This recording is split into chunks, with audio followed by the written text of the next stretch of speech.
सुप्रभातम बच्चों। आज संस्कृत में हम संधि समझेंगे। यह वीडियो बनाया गया है संधि को आपको समझने के लिए, है ना। इसको समझने के लिए बनाया गया है। जब आप इसे अच्छे से पढ़ेंगे, सुनेंगे और समझेंगे, उसके बाद फिर अगला वीडियो आप लोगों के पास संधि कैसे बनाते हैं, किस प्रकार से बनता है, वो भी आप लोग को बताया जाएगा। ठीक है, तो चलिए समझना संधि की पहले परिभाषा। संस्कृत में वर्णानाम मेलनम संधि, मतलब संस्कृत में क्या होता है, वर्णानाम मेलनम संधि संस्कृत में कहते हैं, अर्थात दो वर्णों के परस्पर मेल या दो वर्णों की अत्यंत समीपता मतलब पास, है ना, के कारण उनमें जो विकार परिवर्तन होता है उसे संधि कहते हैं। ठीक है, उसे क्या कहते हैं, संधि कहते हैं। जैसे कि आपका आगे उदाहरण देखना, विद्याधन आलया बराबर होता है विद्यालया, मतलब इसमें आ की मात्रा का प्रयोग हुआ है, डबल आ लगा है, आ प्लस आ बराबर आ। ठीक है, इस प्रकार से यह संधि का परिभाषा हुआ, आपका उदाहरण हो गया। उसके बाद फिर अगला देखना, इसमें है संधि के प्रकार। तो संधि मुख्यतः कितने प्रकार की होती है, 3 प्रकार की होती है, जिसमें पहला है आपका स्वर संधि, दूसरा है व्यंजन संधि और तीसरा है विसर्ग संधि। ठीक है, इस प्रकार से इसके 3 प्रकार होते हैं और फिर इस तीनों प्रकार के अंतर्गत अलग अलग संधि भी होता है। तो सर्वप्रथम हम लेते हैं स्वर संधि। तो देखना, स्वर संधि किसे कहते हैं। स्वर संधि वह है जहाँ दो स्वरों में परस्पर मेल होने से परिवर्तन होता है। क्या होता है, परस्पर मेल होने से परिवर्तन होता है, इसे स्वर संधि कहते हैं। जैसे विद्याधन आलया बराबर विद्यालया, आ प्लस आ बराबर आ, है ना। तो इस प्रकार से यहाँ पे देखना आ शब्द आ रहा है, तो इससे यह स्पष्ट हो जाता है कि यह स्वर संधि है। फिर स्वर संधि के कितने प्रकार होते हैं उसको देखते हैं। स्वर संधि के 8 प्रकार होते हैं। पहला है आपका दीर्घ स्वर संधि, दूसरा है गूढ़ स्वर संधि, तीसरा वृद्धि स्वर संधि, चौथा यर्ण स्वर संधि, पांचवा अयादि स्वर संधि, छठवा पूर्व रूप स्वर संधि और उसके बाद 7वां है आपका पर रूप स्वर संधि। फिर 8वां है प्रकृति भाव स्वर संधि। इस प्रकार से स्वर संधि के कितने प्रकार हुए, 8 प्रकार हुए। चलिए अब देखते हैं, इसमें पहला नंबर में है दीर्घ स्वर संधि। दीर्घ स्वर संधि किसे कहते हैं, इसकी परिभाषा देखते हैं। यदि ह्रस्व या दीर्घ आ ई उ री के बाद क्रमशः ह्रस्व या दीर्घ आ ई उ री आए तो दोनों मिलकर क्रमशः दीर्घ मतलब आ ई उ री हो जाता है। यहाँ पे देखना, दीर्घ मतलब सब में बड़ा है, आ की मात्रा बड़ा है, बड़ी ई है, बड़ा ऊ है, री है हो जाता है। तो यहाँ पे क्या आ जाता है आपका दीर्घ स्वर संधि। इसका उदाहरण देखना, कार्यधन आलया बराबर कार्यालया। ठीक है, तो आ प्लस आ बराबर आ। ठीक, तो दूसरा है कविधन इंद्र बराबर कवींद्र, ई प्लस ई बराबर बड़ा ई। ठीक है, शब्दों को देख लो, पढ़ने से ही स्पष्ट होता है। अगला उदाहरण है भानुधन उदया, भानुदया मतलब ऊ प्लस ऊ बराबर बड़ा ऊ। ठीक, फिर चौथा उदाहरण इसी में दिया है मातृधन ऋणाम बराबर मातृणम, री री री। ठीक है, इस प्रकार से यह उदाहरण हुआ। उसके बाद अगला आपका देखते हैं गूढ़ स्वर संधि। तो गूढ़ स्वर संधि में क्या है देखना, परिभाषा इसकी। यदि आ के बाद ह्रस्व या दीर्घ ई उ री ली आवे तो इनके स्थान पर क्रमशः ए ओ अर अल हो जाता है। ठीक है, उदाहरण है इसमें गण धड़ इस बराबर गणेश, अ प्लस ई बराबर ए। महाधन इंद्र महेंद्र, आ प्लस ई बराबर ए। सूर्यधन उदय सूर्योदय, आ प्लस उ बराबर ओ। महाधन ऋषि महर्षि, आ प्लस री बराबर अर। तौधन लीकार, तौ लकार, आ धन ली बराबर अल। यहाँ पर देखना नीचे में रारेप है ना, री का काम करता है ये, तो इस प्रकार से ये आपका गुण स्वर संधि हुआ। उसके बाद फिर अगला दिया है आपका वृद्धि स्वर संधि। देखना वृद्धि स्वर संधि के अंतर्गत क्या आता है, इसको समझिए। तो वृद्धि स्वर संधि के अंतर्गत यदि आ या आ के बाद ए आवे तो ए ओ या औ आने पर औ और री आने पर आर हो जाता है। उदाहरण देखना इसका, सदा धन एव बराबर सदैव, है ना। फिर दूसरी इसकी और है अगला इसमें, महाधन औषधि बराबर महाौषधि, आ प्लस ओ बराबर औ। उपधन ऋक्षति उपाक्षति, आ प्लस री बराबर आर। ठीक है, पढ़ने से यह क्लियर होता है। ध्यान देना। चौथा नंबर में है यर्ण स्वर संधि। परिभाषा देखना इसका, यदि ह्रस्व या दीर्घ ई उ री ली के बाद असमान स्वर आए तो उनके स्थान पर क्रमशः य व र ल हो जाता है। उदाहरण में यदि धन अपि यद्यपि, ई प्लस आ बराबर य। ठीक है, इस प्रकार से इसका उदाहरण है। और भी इसका उदाहरण दिया हुआ है, सुधन आगतम मतलब स्वागतम, ऊधन आ बराबर वा। पितृधन आदेशः पित्रादेशः, री आ रा। लीधन अकारः लकारः, ली आ बराबर ला। ठीक है, फिर पांचवा देखिए अयादि स्वर संधि। परिभाषा देखना है इसका, यदि ए ओ औ के बाद कोई स्वर आए तो उनके स्थान पर क्रमशः ऐ आए औ और आओ हो जाता है। उदाहरण में देखो, ने धन अनम नैनम, ए आ ऐ। नय धन अक नायक, ए आ ऐ। भो धन अनम भवनम, ओ आ बराबर औ। पौधन अक पावक, औ आ आओ। ठीक, अगला है आपका छठवा है पूर्व स्वर संधि, है ना, पूर्व रूप स्वर संधि। यदि पद के अंत में ए और ओ के बाद आ हो तो दोनों मिलकर पूर्व रूप अर्थात ए ओ हो जाती हैं और आ के स्थान पर अवग्रह एस हो जाता है। ठीक है, यह चिन्ह है, जो एस के समान दिख रहा है यह चिन्ह है। ये आधा शब्दों का प्रयोग करते हैं। जब हम ये आ के रूप में इसको पढ़ा जाता है, ये एस के समान दिख रहा है, इसमें आधे शब्दों का प्रयोग किया जाता है। वृक्षेधन अपि, है ना, तो यह आ का शब्द है। वृक्षेधन अपि तो वृक्षेपी, ए प्लस ए बराबर ए। ठीक, फिर विष्णुधन अत्र विष्णोत्र, ओ आ उत्र, ओ। ठीक है, फिर अगला है आपका 7वें नंबर पर रूप स्वर संधि। परिभाषा देखना, यदि अकारांत उपसर्ग के बाद ए या ओ से प्रारंभ होने वाली धातु हो तो दोनों मिलकर पर रूप अर्थात ए या ओ हो जाते हैं। उदाहरण में देखना, प्रधन एजते बराबर प्रेजते, आ ए बराबर ए। उपधन ओसती उपोसती, आ प्लस ओ बराबर औ।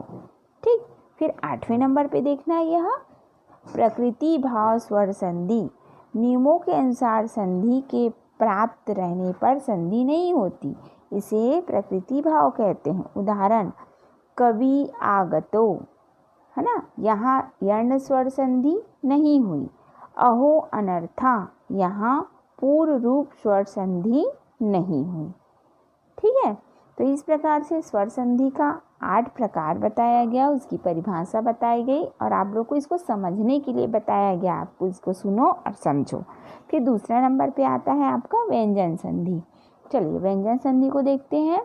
परिभाषा, व्यंजन के बाद व्यंजन अथवा स्वर आने पर इनके मेल से विकार उत्पन्न होता है या परिवर्तन होता है, जैसे उसे व्यंजन संधि कहते। उदाहरण में जगत धन नाथा बराबर जगन्नाथा। विसर्ग संधि में अक्सर विसर्ग लगता है। अक्सर शब्दों के बाजू में बगल में जो 2 बिंदु लगता है वो विसर्ग कहलाता है। और किसी भी शब्द के नीचे में जो डेस लगा रहता है हलंत कहलाता है वो।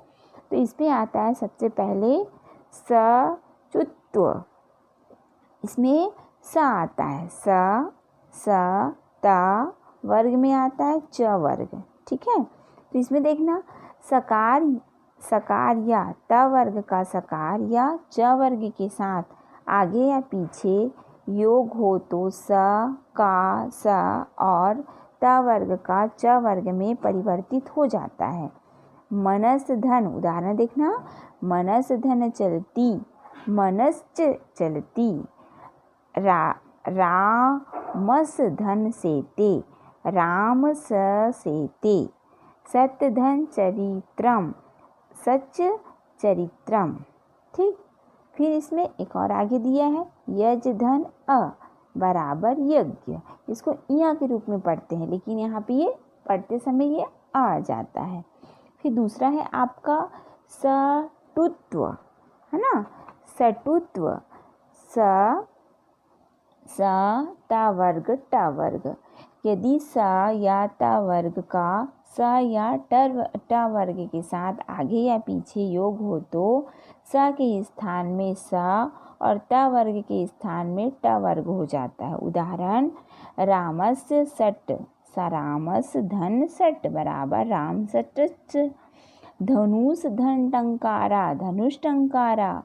इस धन त इष्ट, तत् धन टीका, तट टीका। फिर अगला है आपका तीसरा नंबर में है जस्वत्व। वर्ग का प्रथम वर्ण, तृतीय वर्ण, चतुर्थ वर्ण।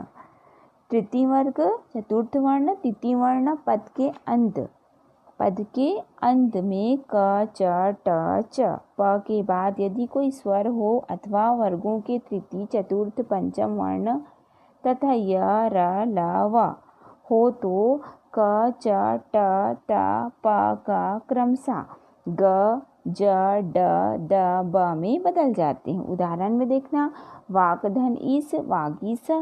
जगत धन ईसा बराबर जगदीसा। बुद्ध धन धी, बुद्धि। इस प्रकार से ये आपका संधि हुआ। उसके बाद अगला है आपका च तवर।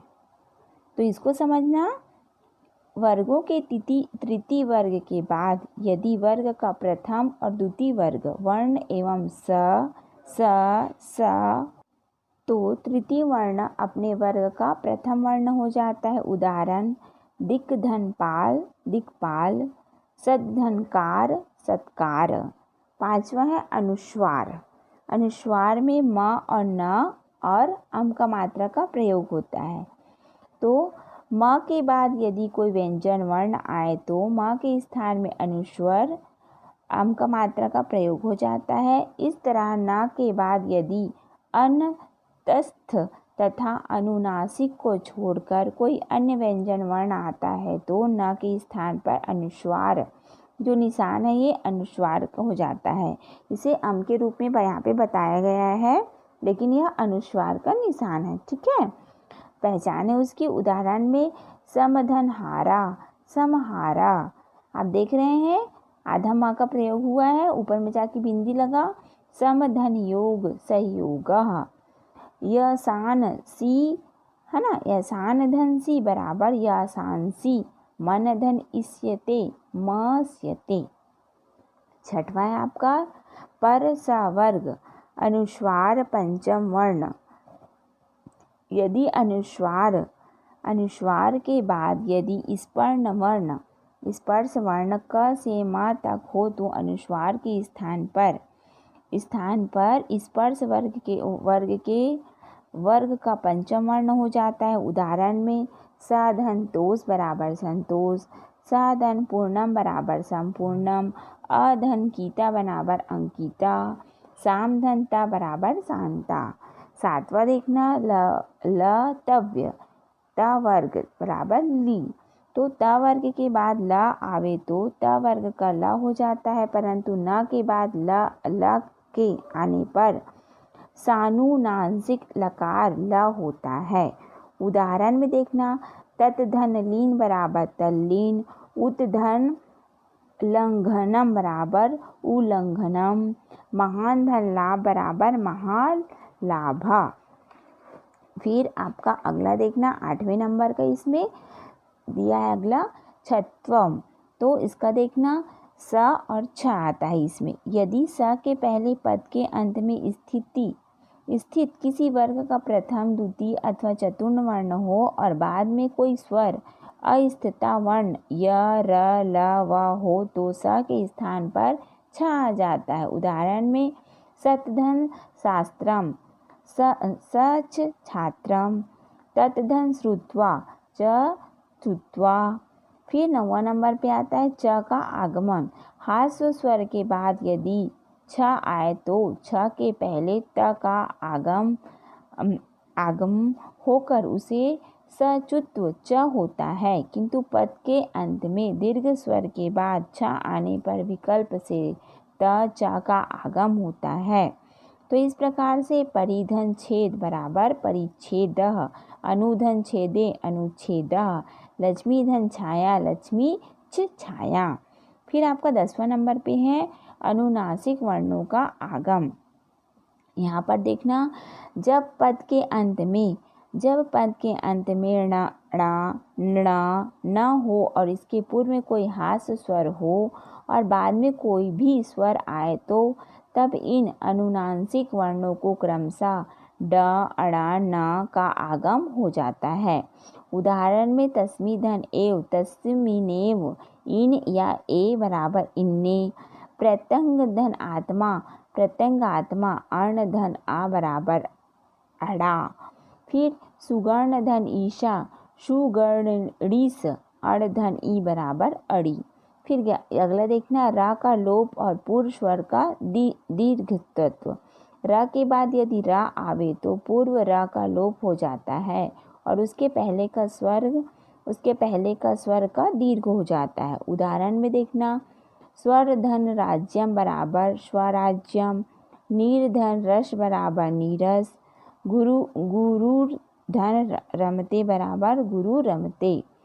फिर अगला देखना 12वें नंबर पर है चतुर्वर्ण है। यदि वर्गों के प्रथम द्वितीय तृतीय चतुर्वर्ण के उपरांत हा आए तो वह अपने पहले वर्ण के वर्ग का चतुर्वर्ण हो जाता है। उदाहरण में वाग्धन हरि, वाग्घरी या वाग्यहरि, उतधन हार उद्धार या उतहार, ततधन हितम तद्धितम या तद्हितम। फिर अगला है आपका सत्व विधान ई बड़ा ई उ री ए ओ औ तथा क वर्ग के बाद आदेश या प्रत्यय के स हो तो स हो जाता है। दोनों समय अंतर है यहाँ पे देखना हरि धन सुपा सुप सु हरिशु, साधु धन सुप सु साधु सु, करती धन सुप सु करती सु। इस प्रकार से बहुत सारे शब्दों में परिवर्तन है, आप इसको ध्यान से समझिएगा, है ना। फिर उसके बाद आगे का दिया हुआ है आपका रामे धन सुप सु बराबर रामेशु, गोधन सुप बराबर शु बराबर गोसु, वाग्धन सु बराबर सु वाक्सु। अगला है आपका णत्व विधान। र और स के बाद न हो अड़ा हो जाता है। साथ ही यदि र या स तथा न के बीच में कोई स्वर या ह या व र क वर्ग तथा प वर्ग में से कोई एक या एक से अधिक वर्ण भी हो तो भी न हो या ण हो जाता है। उदाहरण में देखना कर धन न बराबर कर्ण, पुरुषाधर्नाम बराबर पुरुषाणाम, रामे धर्नाम बराबर रामेण। अगला है आपका विसर्ग संधि परिभाषा। विसर्ग के बाद स्वर या व्यंजन के मिलने से जो विकार उत्पन्न होता है उसे विसर्ग संधि कहते हैं। यथा नमाधन्ते नमस्ते। नियम में इसके प्रमुख नियम निम्नलिखित है। सत्व स है ना, 3 प्रकार का स है इसमें। तो विसर्ग के बाद यदि ये 2 बिंदी लगता है विसर्ग है ना, के बाद यदि च छ हो तो विसर्ग का स ट या ठ आवे तो स और त या थ आवे तो स हो जाता है। तो निधन चल निश्चल, शीर्धन छेदा सिर छेदा, धनुधन टंकारा धनुष्टंकारा, मन धन तापा मन स्तापा। दूसरा है विसर्ग के बाद यदि स या स आए तो विसर्ग का क्रमशः स या स हो जाता है। जैसे यथा मतलब उदाहरण होता है, जैसे हरिधन सेते हरि सेते, हरिष्य सेते, निधन संदेशः निसंदेशः। विसर्ग तीसरा में देखना, विसर्ग के पहले यदि ई या उ हो और बाद में क ख या प फ में से कोई वर्ण हो तो विसर्ग के स्थान पर स हो जाता है। जैसे उदाहरण देखना, निधन कपटः निष्कपटः, दुष्धन कर्मः दुष्कर्मः, चतुर्धन पदाः चतुष्पदाः, निधन फलाः निष्फलाः। ठीक है। उसके बाद फिर आगे देखते हैं चौथा नंबर पे, यदि नम और पुर के बाद क ख या प फ आए तो विसर्ग का स हो जाता है। उदाहरण देखना, यथा नमाधनकारा नमस्कारा, पुरधनकारा पुरस्कारा। फिर दूसरा इसमें दिया है उत्व, है ना, इसमें विसर्ग प्लस उ का है। विसर्ग के पहले यदि अ हो और विसर्ग के बाद अ हो तो विसर्ग के स्थान पे उ हो जाता है। इसके बाद गुण तथा पूर्व रूप हो जाता है। यथा जैसे सहधन अपि सोडपि, प्रथमाधन अध्याय प्रथमो अध्याय। फिर विसर्ग के पहले यदि आ हो और बाद में कोई घोष व्यंजन वर्गों के तृतीय चतुर्थ एवं पंचम वर्ण या य र ल व ह हो तो विसर्ग के स्थान पे ओ हो जाता है। यथा तपाधन वनम तपोवनम, मनाधन रथ मनोरथ, बालाधन गच्छति बालो गच्छति। रुत्व धन रुत्व र, यदि विसर्ग के पहले आ को छोड़कर कोई अन्य स्वर हो तथा बाद में कोई स्वर या घोष व्यंजन हो तो विसर्ग के स्थान पर र हो जाता है। फिर आपका है उदाहरण देखना, मुनिधन अयम मुनि त्रयम, हरिधन आगच्छति हरि गच्छति, पितुधन इच्छा पितुरिच्छा, गुरुधन जयति गुरु जयति। चौथा है लोप, इसमें भी देखना विसर्ग के अंतर्गत है। यदि विसर्ग के पहले आ हो और बाद में आ को छोड़कर कोई अन्य स्वर हो तो विसर्ग का लोप हो जाता है। अतधन एव अतएव, नराधन इव नर इव, सूर्यधन उदेति सूर्य उदेति, कुताधन आगतः कुत आगतः। विशेष स और ईशा के बाद अ को छोड़कर कोई भी वर्ण हो स्वर या व्यंजन तो इनके विसर्ग का लोप हो जाता है। यथा साधन पठित स पठित, ईशाधन इच्छति एस इच्छति। ठीक। फिर आखिरी में देखना, यदि विसर्ग के पहले आ हो और विसर्ग के बाद घोष व्यंजन कोई स्वर हो तो विसर्ग का लोप हो जाता है। यथा छात्राधन आगच्छति बराबर छात्रा आगच्छति, अध्यापकाधन वदन्ति बराबर अध्यापका वदन्ति, देवाधन रक्षतु देवा रक्षतु। ठीक है।